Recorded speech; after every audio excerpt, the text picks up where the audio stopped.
All right. So good morning to San Ramon Salesforce Admin User Group meeting for May. And thanks for taking out your time from your busy Memorial Day weekend schedule. This month, we targeted constantly changing landscape of Salesforce Access and Security to learn the latest in permission sets, sharing sets, scoping rules, restriction rules. From Fergal, who is the founder of CertCafe.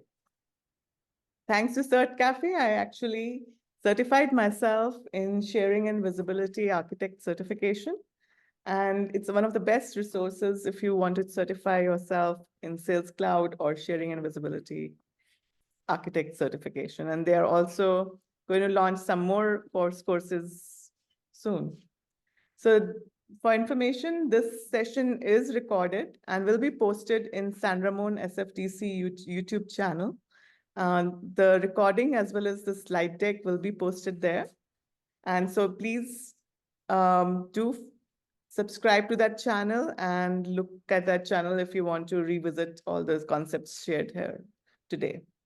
And as Sheba was saying, guys, if there's any questions, just drop them in the chat. I'll be keeping an eye on it as we go along. Hopefully I'll be able to answer your question there and then, but if not, I'll take a note to bring it to the Q&A. Yes. So Fergal, you can take it over. Super. Okay, cookie. Great stuff. So you should all be able to see the Trailhead screen. Okay, so let's kick it off. Yeah, so today's talk is titled Sharing Isn't Caring. So Salesforce Access and Security. As Sheba mentioned, I have a number of courses that I have just present online. And one of them is for the Sharing and Visibility Architect exam, which is on the road to the CTA. And there's quite a few more courses that I have coming. I'm a Salesforce consultant and instructor. A little bit more about me. Originally from Ireland. I was with Salesforce.com in their Dublin, Ireland HQ office, which is the European HQ, back 2010. Don't judge me, but I was a sales guy. I was an account executive there in Dublin. I was always on the more technical side. So I really enjoyed building out really comprehensive and bespoke demos for prospects and delivering them back. And then working with our implementation partners, I realized that I would much prefer to be an implementation partner rather than a salesperson, because that's where my skill set lies. So I moved to London. I was there for 8-9 years. I worked in different environments, everything from small consultancies doing quick starts to multi-year projects for multinationals. So really, really varied experience there. And then when the pandemic ended, my then fiance and I moved to Spain, and that was only 2 years ago. We've been very busy. We got married, we've started a family, we are learning Spanish, and also I've kicked off a new business as well, CertCafe, which is just training folks like ourselves on the platform. Yeah, so it's been a busy couple of years. So delighted to be here with you guys today to talk about this. Great. So just on the agenda today, Sheba, this was the graphic I was mentioning that I wasn't going to put in, but I have put in. Just to say that as we know, security and access is really about control and can be quite dangerous. There's three topics that we're looking at today. One is very straightforward. It's just about looking at permission sets, permission group sets, and how that relates to the profile, and just keeping us a little bit more up to date on what's happening with profiles. We've heard quite a few things over the last 1.5 years or so. Then I'm going to talk about sharing in the community in Experience Cloud. So how can we share additional records with our partners and with our customers in the Experience Cloud?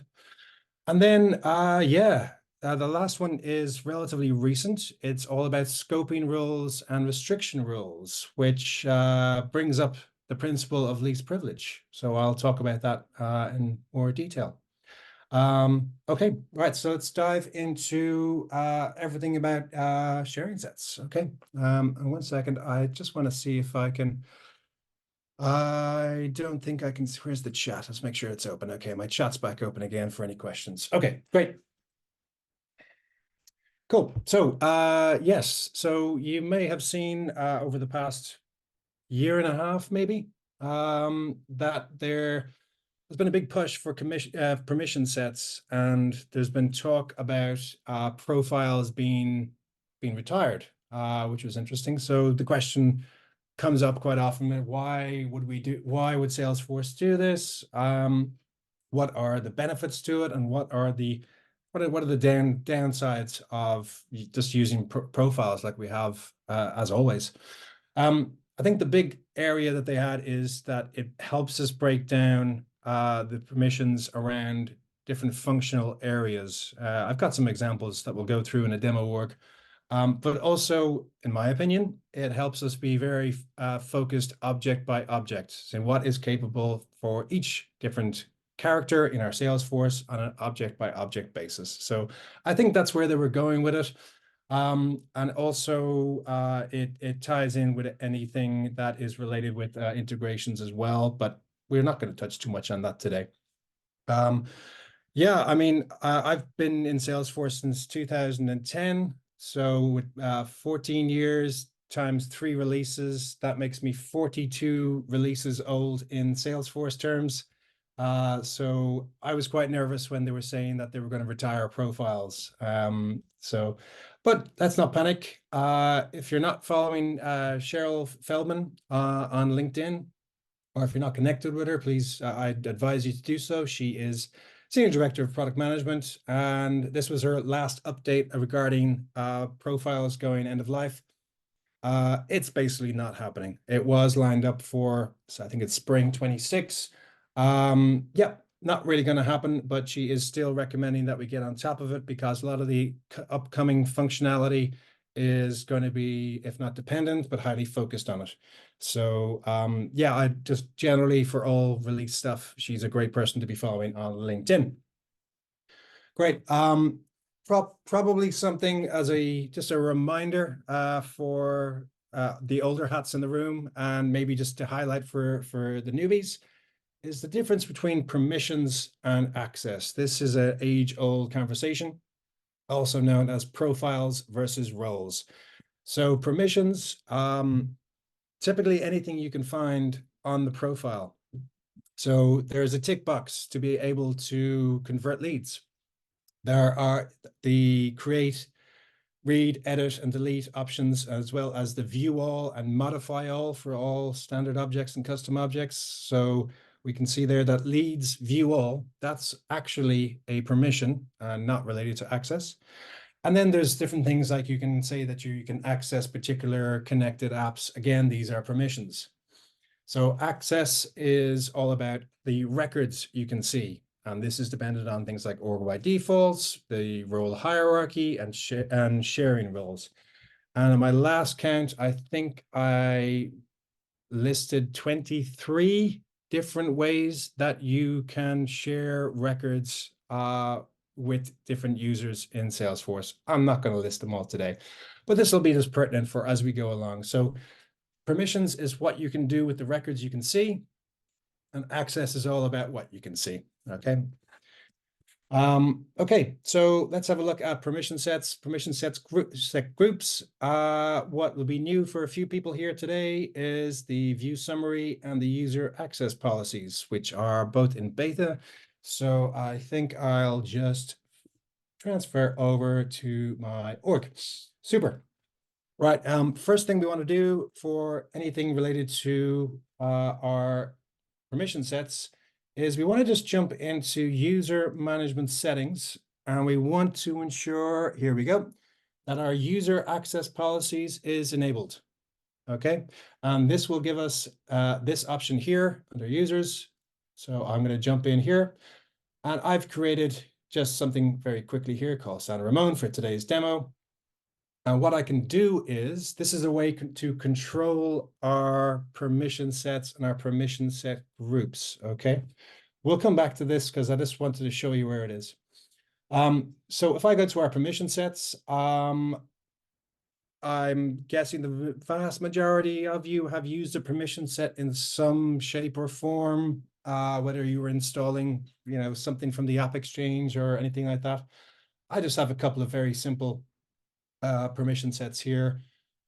So there is one for leads to view all leads. Again, as I mentioned earlier, that is a permission. One to convert leads, and another that will give us access to a connected app. Okay, so let's just look in here, just this connected app one. And I think it's assigned connected apps. I think I had it as, I'm not sure if I have it fully set up. I think I have it maybe just there in name only, but let's just jump. So we have our permission sets. That's the main thing. I've created a permission set group. It's just that simple. It is just a collection of our permission sets. Great. And because I've got the user access policies beta enabled, I've got this view here. So I've got a very quick view of what is involved. So I can see everything that is enabled. So with the view all, I've given us read write on all lead fields. And because now this is a kind of a knock-on effect, and this is why this visibility is quite good. I've chosen lead conversion specifically because when you have lead conversion enabled for a user, you are also automatically giving them read, create, and edit on contact and account. And that makes sense that they, converting a lead is pretty much useless unless you've got read, create, and edit on your contact and account at least. So that's one way it can give us more visibility over what's happening, those knock-on effects by creating permission sets, and we can see the effect here on the permission set group. And back on the group itself, it's just very straightforward. You can see the permission sets that are in the group. Really simple stuff, guys. Okay, so we just have those two groups in there. And then we can just manage the assignment. It's just very, very straightforward, guys. Okay, so back on the user access policies, this is where it gets a little cooler. So if I go to this policy I'm calling San Ramon, what I can do is I can edit the criteria up here. So if I say that the permission set group, and let's just have a look at the options here. We can also go for group, queue, permission, individual permission set, or package license, which could be important if you are managing something like that. But permission set group equals lead access. I can set some additional criteria here if I want. But what I want to do is I want to grant this access to, or I can revoke as well, to either a public group, a queue, or add it on top of another permission set license. So you can almost have a hierarchy of permission set licenses. License granting. I've never done that. I can't see any plus in doing it. For me, it's public group all the way. So I would say that, okay, well, we want our American support group or American sales to be able to manage leads. We can save that. And then what we can do is we just click apply policy. So this will apply the policy, effectively putting that permission set group on every member of, that permission set group on every member of the American sales public group. So that's a good way to manage these permission set licenses. Previously, when this initial push to move away from profiles came along, I was thinking, this is going to be difficult to report on. This is going to be difficult to manage. So happy to see this in here. I'm a little bit more open to working with permission set groups than I had been previously before seeing this. So that's really all I wanted to cover today, with one little exception. Is, if I can spell, is something called custom permissions. Now, you may have guessed, as I initially did, that custom permissions, it's its own list on a profile all by itself. I would have thought that this is something that you could add into a permission set. It's actually not. It's generally reserved for granting access to a connected app. Well, there it says so pretty much here. You don't necessarily need to have one, but just to note that these sort of things can't be added into a permission set. And there's a lot of other things that can't currently be included in a permission set, like anything to do with login hours or the IP range you can log in from, things like that. That sort of security stuff is still profile level. But custom permissions might just come up later as something useful as a workaround. So guys, I'm gonna just take a second there, guys. That's the easiest part of, I'm just bringing us in easily into the chat here, and I'm running over time already. That should have been only 10 minutes. But so guys, just to stop there, any questions at that stage? Okay, super. I'll take that as mission accomplished on that. Super. Okay, so moving along to sharing in the community in Experience Cloud. So I want to talk about a couple of different aspects, but mainly the community role hierarchy that we create, or the multiple community role hierarchies that we create, and also sharing sets. And today is going to be nice is going to be nice because the limitations of sharing sets, I'm going to give you kind of a pro tip on how to get around them. Sorry, not get around them. How to do it better, I should say, using elements from part 3 of today's talk. And I also want to highlight a really big gotcha as we go through here as well. So don't let me finish this section without highlighting that gotcha. Cool.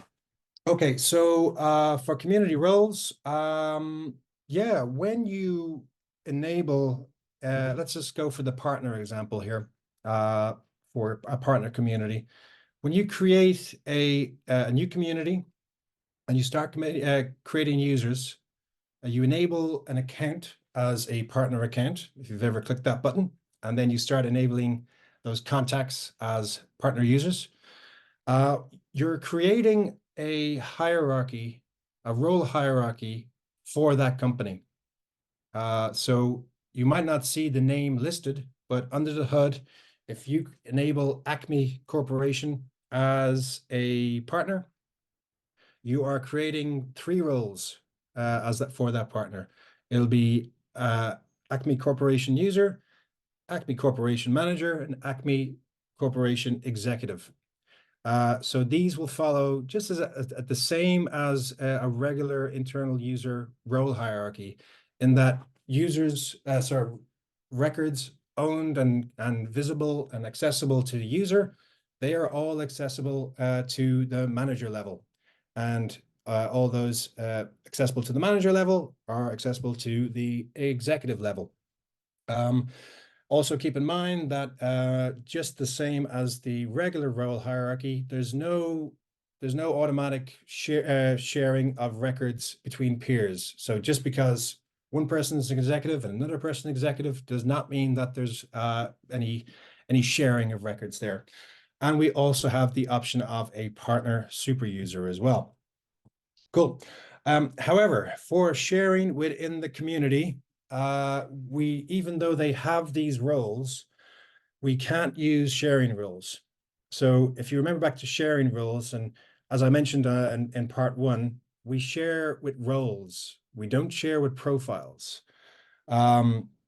So we can share with public groups and things like that, but we can't share with profiles. So in this instance, because we're creating all these roles per company, like imagine if you were to look through your sharing rules and you saw hundreds, if not thousands, of roles for all these different options companies that you have partners with. It would just be untenable and not realistic. So you can't use the partner role as a sharing mechanism. So that's why sharing sets have come along for us.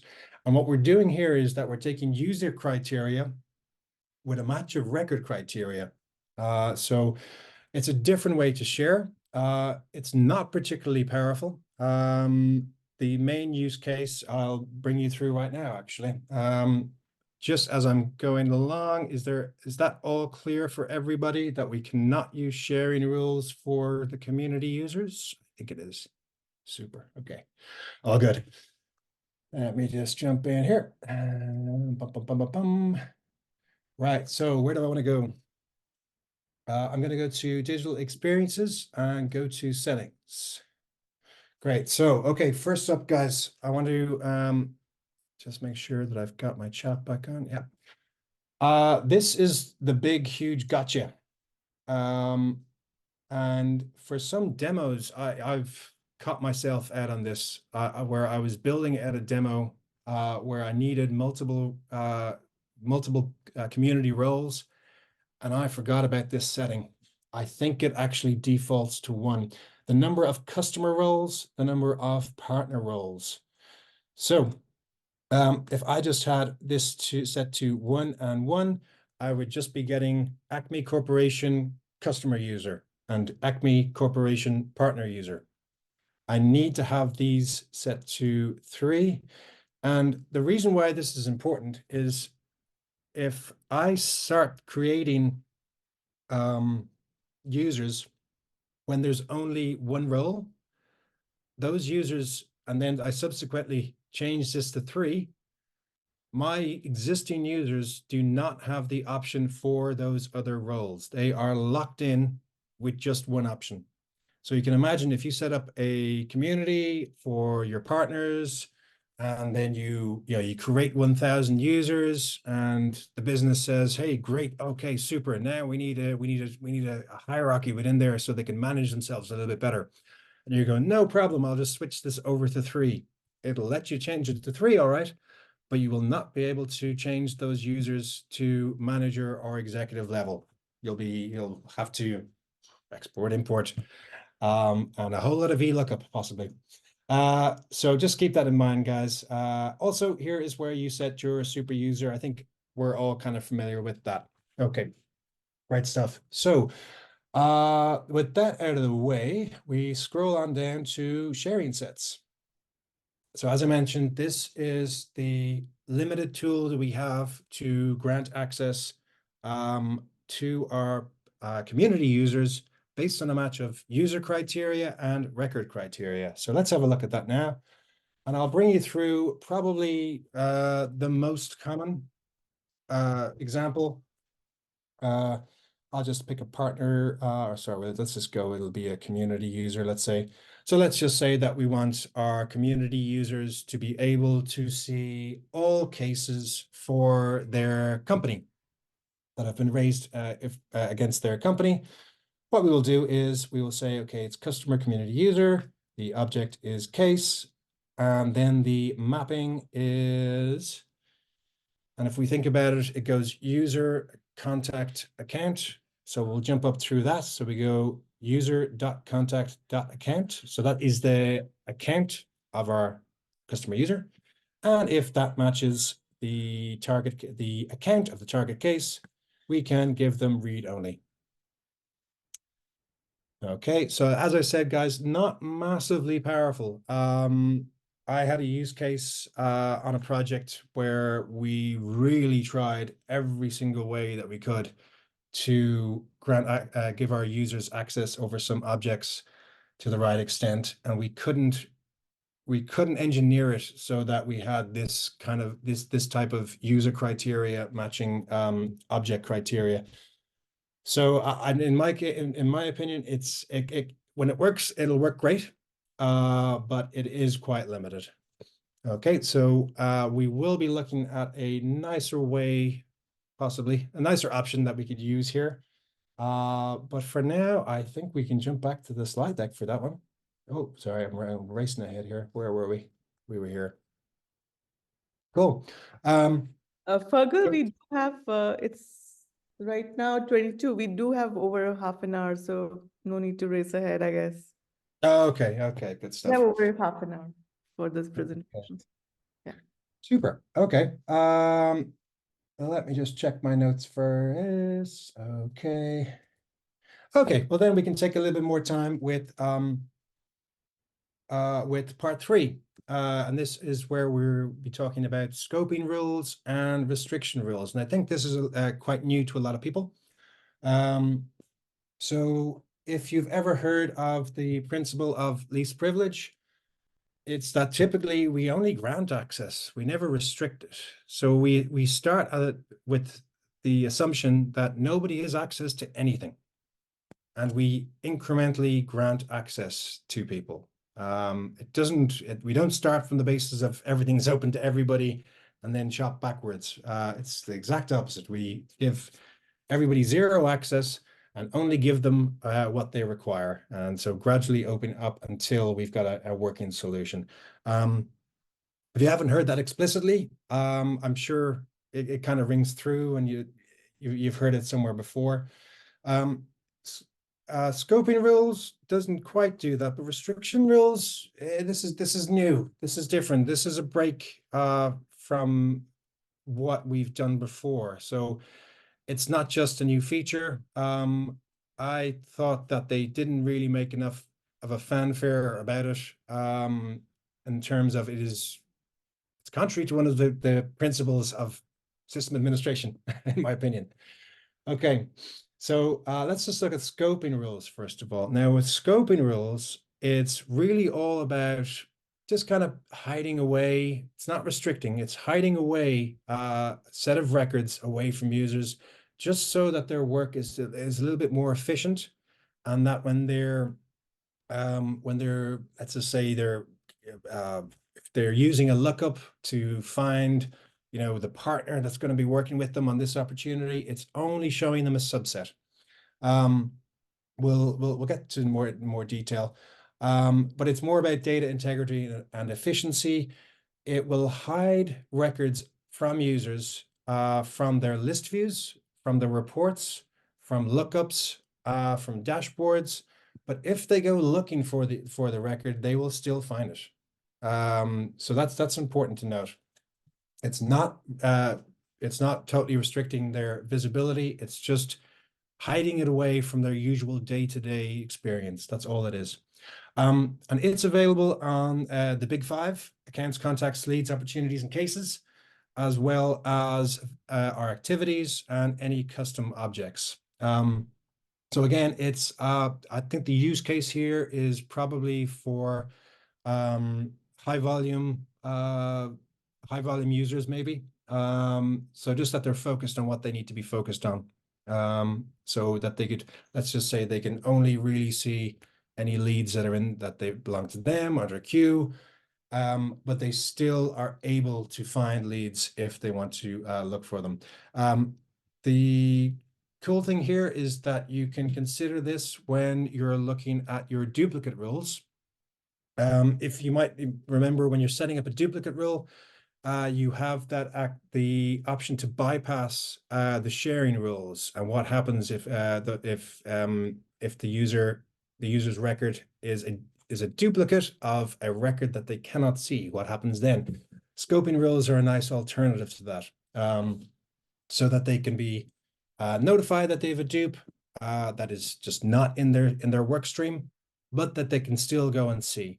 Okay, so that's a good use case for it. It's mainly about data integrity and just general efficiency, really. Okay, so restriction rules, very different.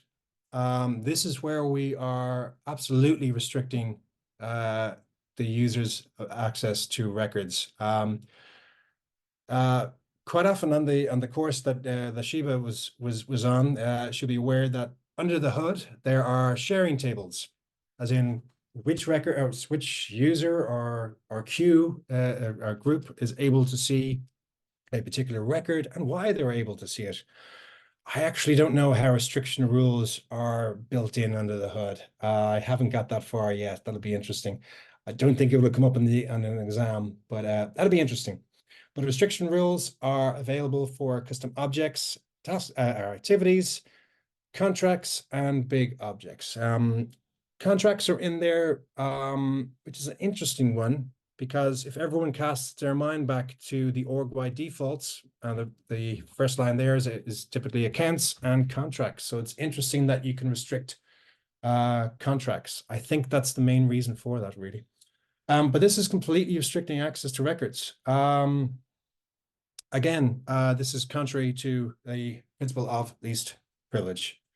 Cool. Now, so big question of the day, why would you want to do this? I was scratching my head about this one for a while. And then I started thinking about some scenarios I've had previously. And the biggest example I can think of is for master detail relationships.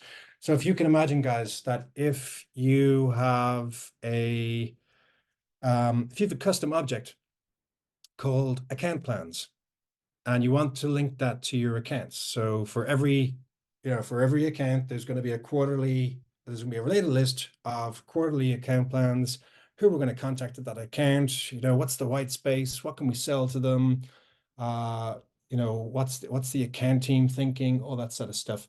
So perhaps we want to share these plans with our partners, as we work very closely with our partners, and they're set up as partner users in our community. But we don't want to give them everything. We don't want to give them our account plans for any of our highly rated accounts. So we're doing business with Dell, with Google, with Salesforce. We don't want them to see those high ranking types of account plans. But all the others, they're working with us on all those accounts. We're happy for them to be able to see those account plans. How do we do this? We've got a couple of options. Let's go into the demo work and have a look. Okay. Right, so everyone should be able to see my org. Okay, cool. Right, guys, so what I've done here is I've got two different custom objects here, right? I've called one account plans lookup and the other account plans master detail. I know we've got a couple of junior folks on the call here. So just very quickly, when you create a lookup relationship, each child record can have, has its own owner. Okay, so you can see here, I own one of these account plans, Tommy owns another, that's absolutely fine.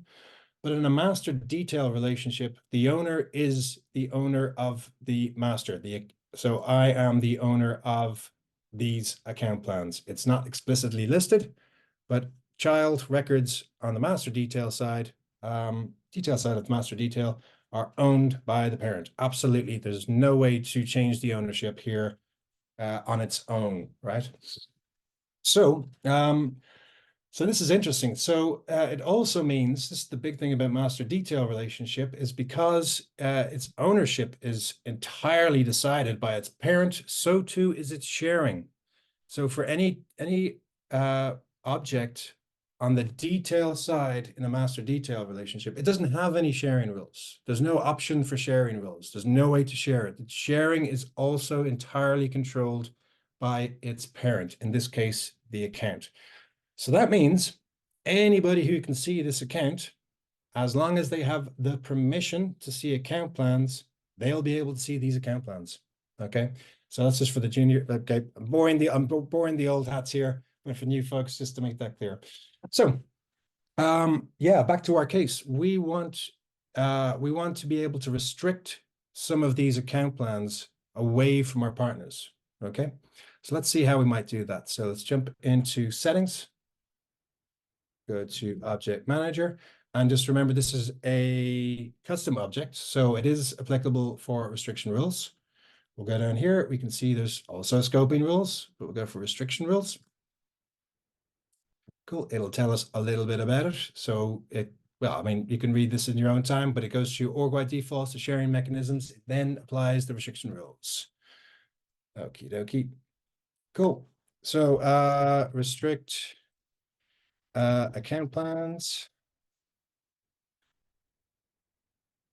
Cool. I'm gonna make it is active. Now let's just see if I can get this right. User criteria. I am going to go for, there's a few different options I can use here. I could potentially use a profile ID, but thankfully it's got something called user type, which aggregates all our different user types very nicely. So I think we've got partner, perfecto.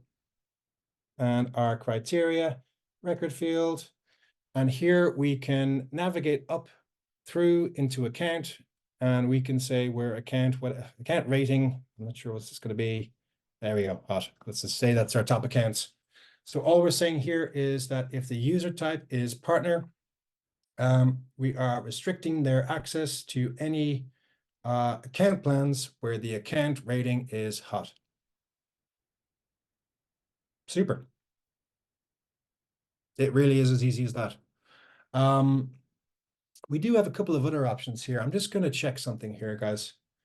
If we wanted to do it on a more granular level, I mentioned earlier about custom permissions. We had a very quick look at them. These are the ones that are typically used for access to connected apps. So pro tip here is that you can create basically dummy ones. If you really want to give those custom permissions to particular partners, if you really want to get granular about your restriction, you can do it this way as well. So I can just say that the partner identifier equals true, and then put in the same criteria. We can do it that way as well. So there's two options here, is by user criteria or custom permission criteria. So there's a few different options there as well. Okay, so that's just getting a bit more granular on it as well. If I went for scoping rules, it's just the exact same. It'll give us all this. As we can see, exact same principles. So that will set us up there. One thing that I haven't prepared for you guys today is I just want to make you aware. Where can I give you an example? Can I do it in here? Yeah, I think I can. Maybe just the last thing on scoping rules. Filter, where is it?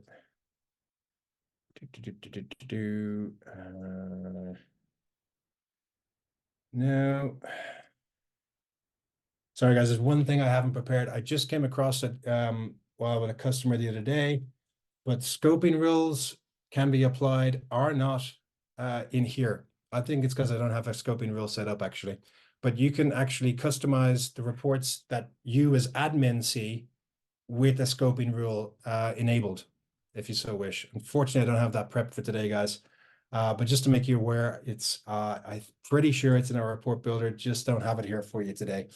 So guys, just let me just check my notes just to see if I'm sure I've forgotten one or two things, but yeah, I think that's pretty much it for me, guys. Let me just check. I think I've got everything. Yeah, I think we're back to our. Have I vaguely come in on time? I have come in on time. Okay, that was unexpected. Yeah, you're ahead of time. So if you want, you can revisit some more of go more in details if you want on some previous Well, stuff. I'll open it. Okay, so I've got one question here Yep. from Aniti. It's the difference between scoping rules and restriction rules with respect to roles or permission sets. Okay,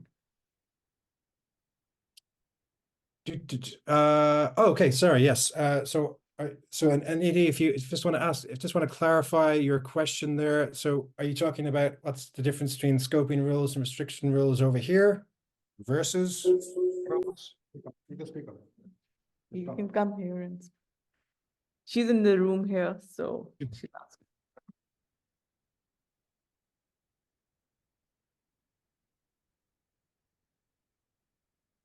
I just wanted to know, like, how we are going to provide the rules for the profiles or permission sets.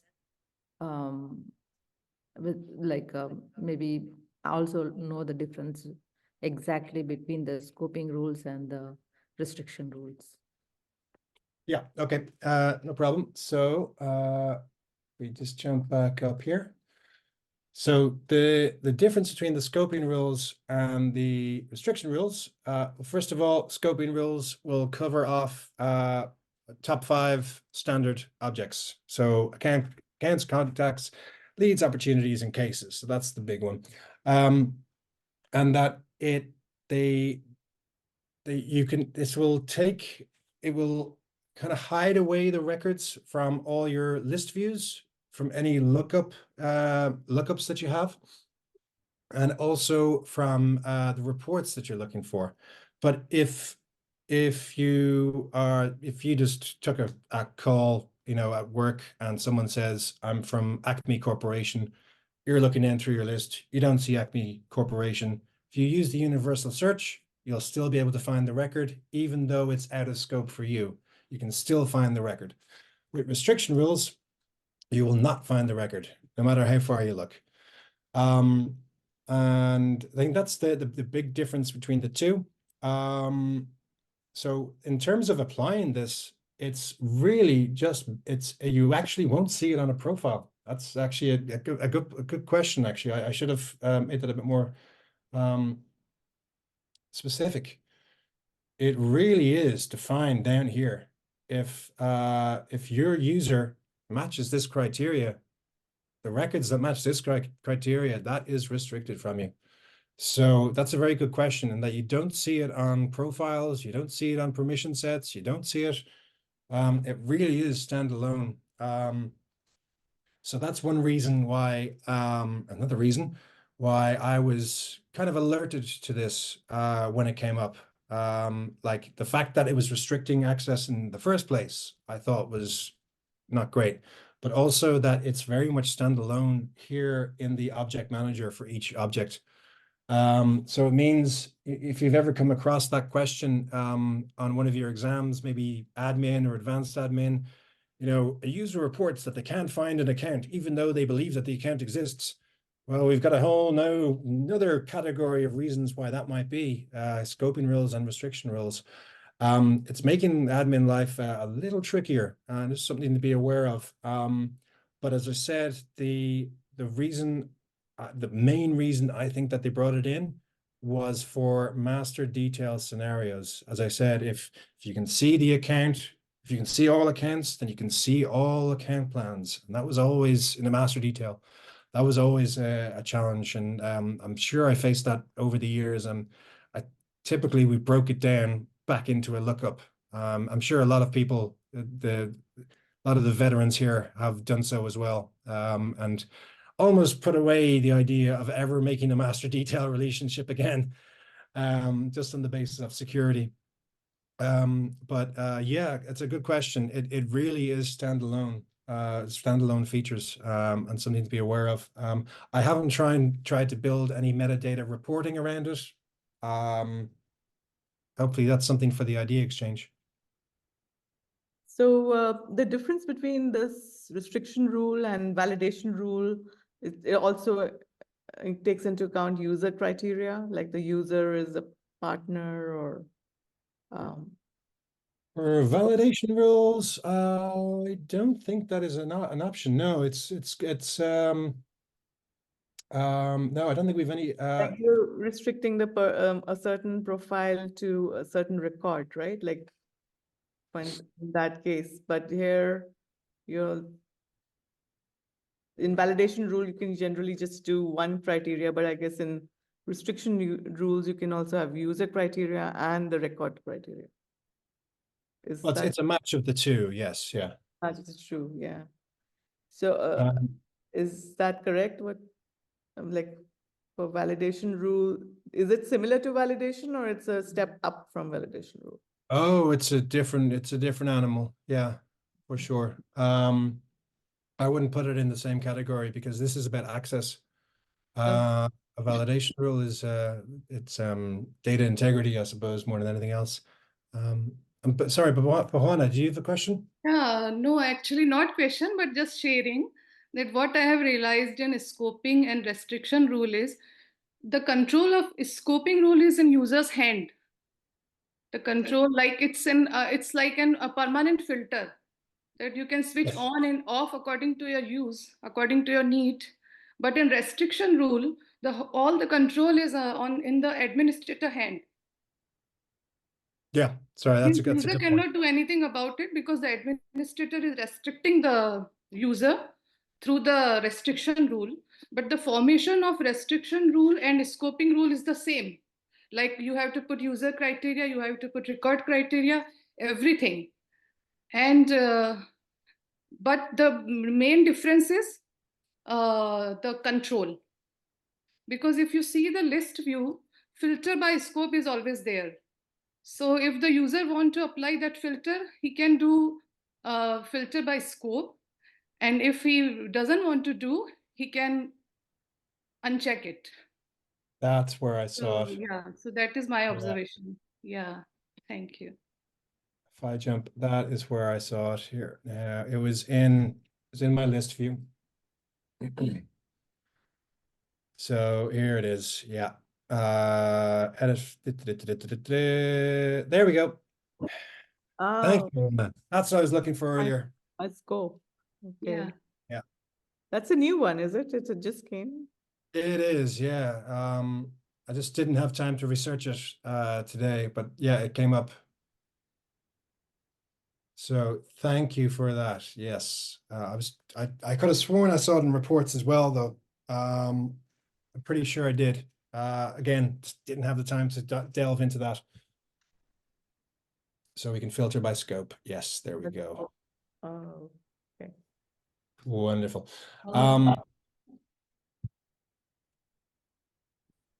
Yes.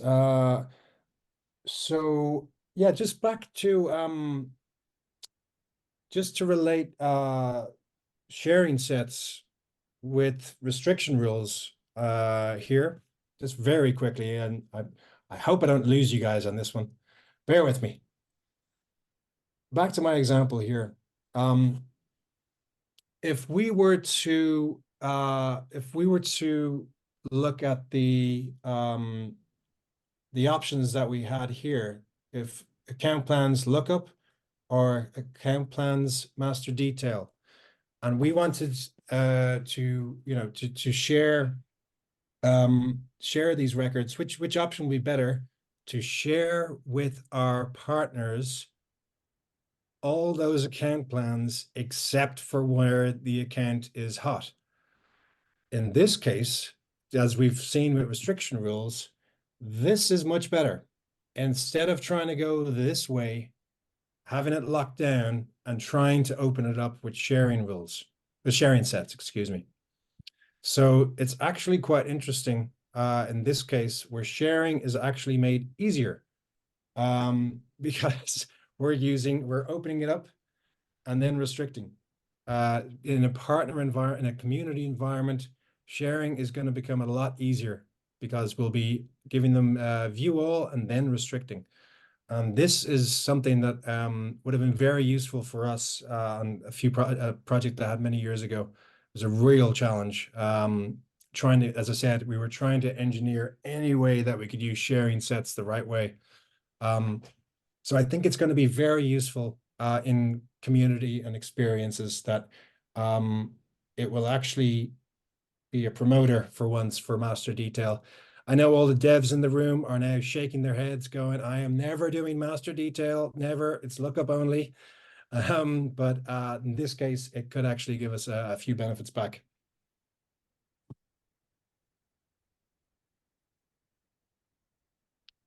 Really interesting. Krish, you have something to add? No. Something to ask? Um, No? Okay. Everything is wait, very clear. Fergal, can I ask a question? Do you know if you set up sharing rules that affect the user, will you show up in the user summary that says, if the user say, I used to have able to see this, now I'm restricted to seeing that, does the user summary shows the sysadmin say, oh, there's a restriction rule in there. Do you know? Will it show? Yeah, no, that's something that I kind of alluded to earlier. I don't know how these restriction rules are represented on the sharing tables. I don't know how to report on them yet. So that's going to be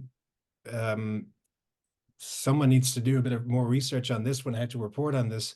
So as I said, there's now a multitude of new reasons why you can't see a record. So that's a good question, John. That's one I don't have an answer for today. But yeah, seems to be a lack of reporting on it, for sure.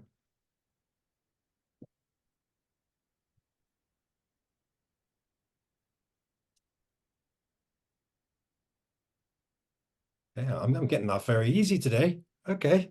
That's a good question.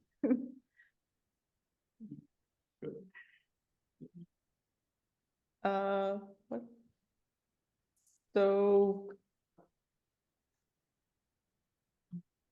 I don't know. Is there anyone else who wants to ask anything more?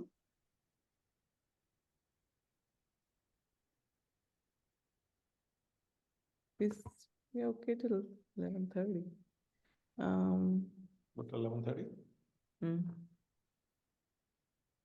If nobody wants to ask, then we might end it early. But if somebody has some questions or wants to discuss something, please open up your mic and feel free to do so. It's security and access. It's not the sexiest thing around, you know. Oh, no, it's the biggest head. Like it gives me a headache for sure. So what's the first go-to if you have to open up the access? You of course do the permission set, but if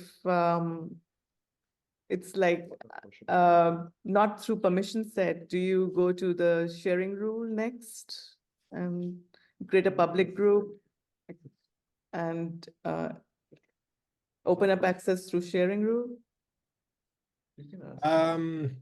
Well, it varies from case to case, but for opening up access, I start at the org-wide defaults. Okay. We want to keep it as private, but open it in other ways.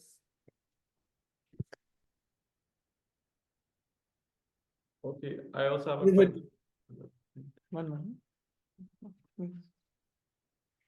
Yes, sorry, please go ahead. You were saying something. No, I mean, it really depends on the use case. Okay.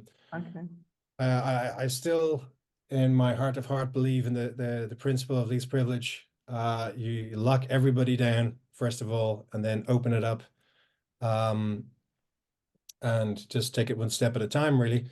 But restriction rules, I haven't used them in the real world. I haven't had a chance. But I will be definitely keeping them in mind for my next Experience Cloud project, for sure.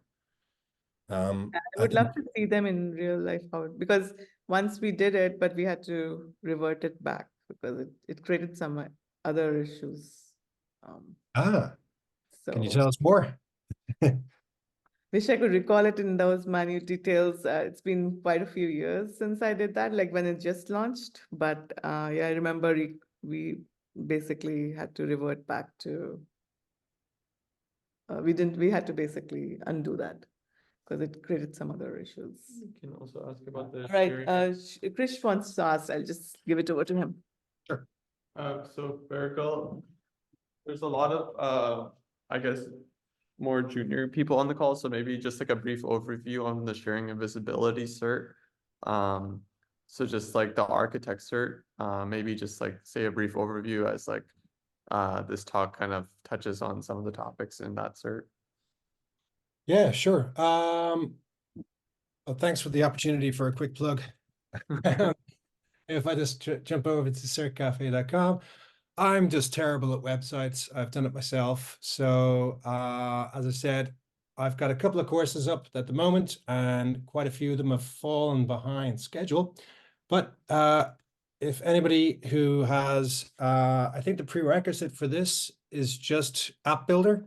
After that, you're free run at either side of the architect pyramid. So this is on the same side as Data Architect and Platform Developer 1. So you guys you can sign up here and no credit card required or anything. And so I start off with defaults and hierarchy. So I talk a lot about the org-wide defaults, a lot of things to consider there, things around implementing person accounts, what happens then. Also talk about the role hierarchy. I have a deep dive on restriction rules, so I've been here before, guys. I then move on to tables and teams. So if you've ever heard about opportunity teams or account teams, I'm covering a bit of that. You need to have a little bit of the understanding about the sharing tables. It's not rocket science. It's just that little database keeping track of who can see what. And then I also go into a deep dive about implicit sharing. So implicit sharing means that if you can see a contact, an opportunity, or a case, you can always see the account. And if you can see a parent account, you can see the children accounts. That's implicit sharing. I go through some of the implications of that. Grants and sharing, all the different types of ways that you can grant access to records, communities and territories. So things to consider there. I do a little deep dive on sharing sets, a bit more than we did today, probably. Also just the control around content and files. And libraries, basically. I cover over encryption and shield. At the time I recorded this, there was no access to the functionality in a dev org that's in Shield. It's actually now in there. So the 3 components of Shield are available in a dev org. They're just a little hard to find. But I mean, for Shield, it's a different product. You just need to know what it does, basically. I compare and contrast classic encryption and Shield.